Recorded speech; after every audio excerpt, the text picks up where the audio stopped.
Doctor जिज्ञासा पांडे, भारतीय विश्वविद्यालय दूर, डिपार्टमेंट ऑफ इकोनॉमिक्स। कल की क्लास में हम लोगों ने पढ़ा था राइटिंग रिसर्च रिपोर्ट का थ्री पार्ट्स पढ़े थे। उसमें हम लोगों ने प्राथमिकताएं का अध्ययन किया था कि उनमें किन किन चीज़ों को शामिल करना चाहिए। आज सेकंड पार्ट हमारा उसका मेन बॉडी, यानी राइटिंग रिसर्च रिपोर्ट का सेकंड पार्ट हमारा मेन बॉडी है। शोध प्रबंध के पाठनीय भाग को शोध वितरण के गठन का सबसे अधिक महत्वपूर्ण भाग कहा जाता है। किसे? मेन बॉडी को, जिसकी विशेषता के आधार पर ही शोध प्रबंध का मुख्यतः निर्णय किया जाता है। अधिकांशतः दशाओं में यह तार्किक होगा कि उनके 3 अनुविभाग कर दिए गए हैं। पहला क्या? भूमिका है, दूसरा है मुख्य विवरण है, और तीसरा हमारा सारांश अध्याय। किसी भी शोध प्रबंध अथवा शोध आलेख में प्रत्येक अनुविभाग अथवा उप अनुविभाग में किसी भी सत्र के प्रश्नों में क्षेत्रीय विवरण अथवा लेख में एक अध्याय सम्मिलित होता है। तो ऐसे भागों में अनुविभाग भी शामिल होता है, जिनको भली भांति केंद्रीय शीर्षकों द्वारा स्थापित किया जाता है। तो इसका आज मेन बॉडी में हम लोग सबसे पहले अध्ययन करेंगे हमारा इंट्रोडक्शन क्या है, इसकी भूमिका क्या है। शोध प्रबंध के मूल पाठ में यही प्रथम महत्वपूर्ण अध्याय होता है, क्या? मेन बॉडी, जो समस्त संबंधी विवरण को प्रस्तुत करता है। और इस अध्याय का मुख्य ध्येय क्या होता है? अध्ययन की आवश्यकता, क्षेत्र, अपनाई गई विधियां तथा प्रक्रियाएं, मान्यताएं, परिकल्पनाएं व शोध संबंधी प्रतिबंध आदि होते हैं। और इसके कई पार्ट होते हैं। मतलब इनमें निम्नलिखित प्रवृत्ति के तत्वों के आधार पर विचार विमर्श किया जाता है। जैसे हमारा हो गया पहला, सामान्य रूप से समस्या का वर्णन कैसे करना चाहिए। दूसरा हमारा अध्ययन की ऐतिहासिक पृष्ठभूमि, जो हो चुका है, ऐतिहासिक पृष्ठभूमि सहित आवश्यकता और उसका महत्व।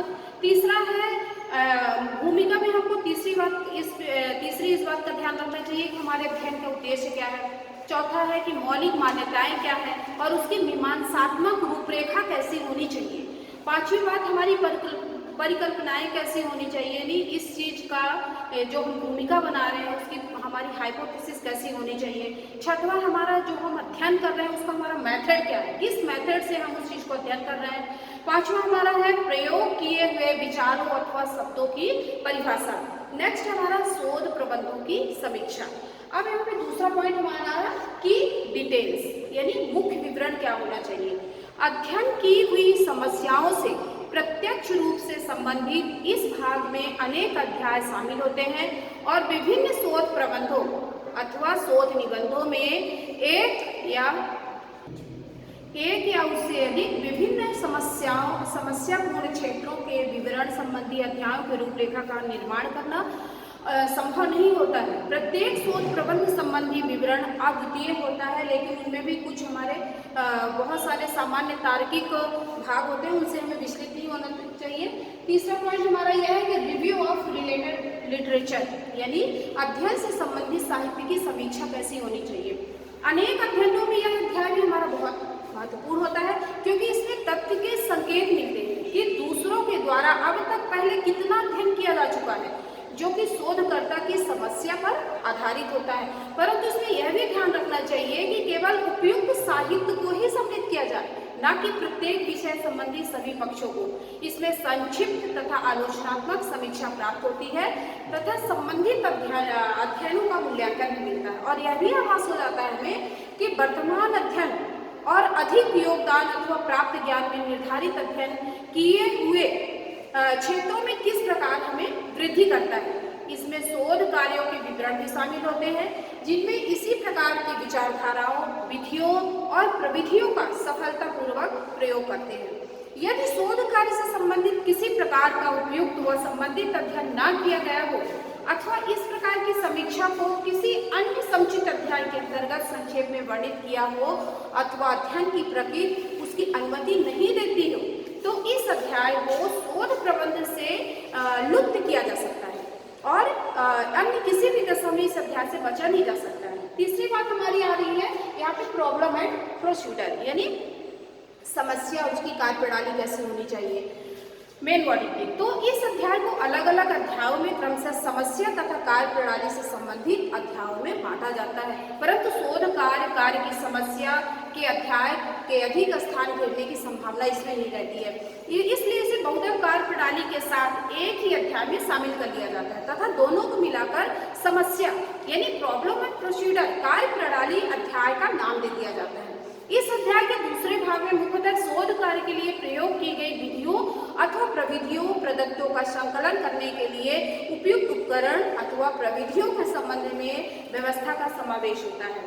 क्योंकि इसमें निम्नलिखित विवरण शामिल होने चाहिए। हमारे प्रॉब्लम एंड प्रोसीजर में बहुत सारी चीजों को हमको शामिल करना चाहिए। पहला क्या, न्यायादर्श का चयन, हमको अपने सैंपलिंग का चयन करना चाहिए। दूसरा है हमारा प्रयोगात्मक अभिकल्पन, एक्सपेरिमेंटल डिजाइन, यदि कोई हो तो प्रयोग की हुई प्रक्रियाएं जिनमें निर्देशित तथा साधनों की प्रविधियों जैसे परीक्षण, हमारा प्रश्नावली हो गया, साक्षात्कार हो गया, मानदंड हो गया और अन्य ऐसी प्रविधियां होती हैं जिनमें हमको अपने इस समस्या और कार्य प्रणाली में शामिल करना चाहिए।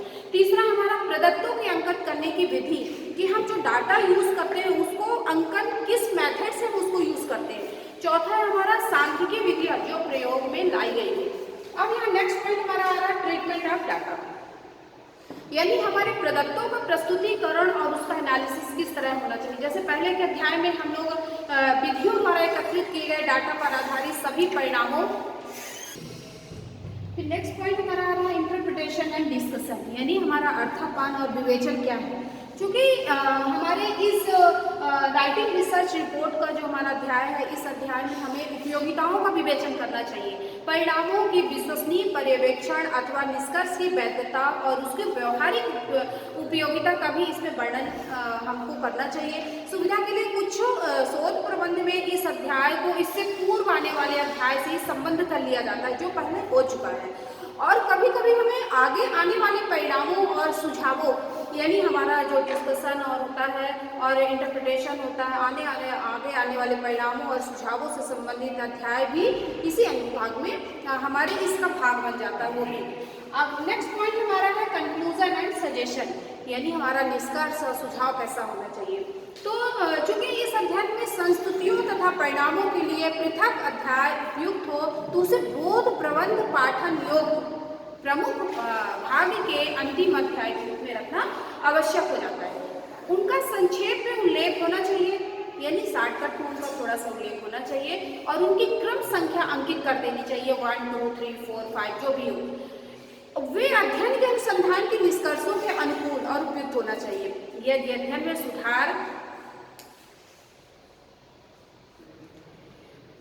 यदि अध्ययन में कुछ सुधार के लिए किसी प्रकार के सुझावों का उल्लेख किया गया हो तो वह भी समस्या से संबंधित होना चाहिए, उससे बाहर नहीं होना चाहिए। उनमें शोध विभिन्न क्षेत्रों का विवरण देना चाहिए जिनमें प्रस्तावित सुधार उपयोगी हो सकते हैं। संबंधित समस्याओं का संकेत वांछनीय होना चाहिए और आगामी शोध के लिए महत्वपूर्ण क्षेत्रों का सुझाव देना भी वांछनीय होता। और यदि आवश्यक हो तो इस अध्याय में कार्यान्वित करने के लिए एक विस्तृत योजना अथवा कार्यक्रम की संस्तुति देनी चाहिए। आज की क्लास में हम लोगों ने राइटिंग रिपोर्ट रिसर्च रिपोर्ट का सेकंड पार्ट पढ़ा है, मेन बॉडी। कल हम लोग पढ़े थे प्राथमिकताएं, किन किन चीज़ों को प्राथमिकता देनी चाहिए। तीसरा पार्ट हमारे राइटिंग रिसर्च रिपोर्ट का तीसरा पार्ट हमारा शोध सारांश, यानी समरी कैसी होनी चाहिए, इसका डिस्कशन हम कल करेंगे। आज के लिए धन्यवाद।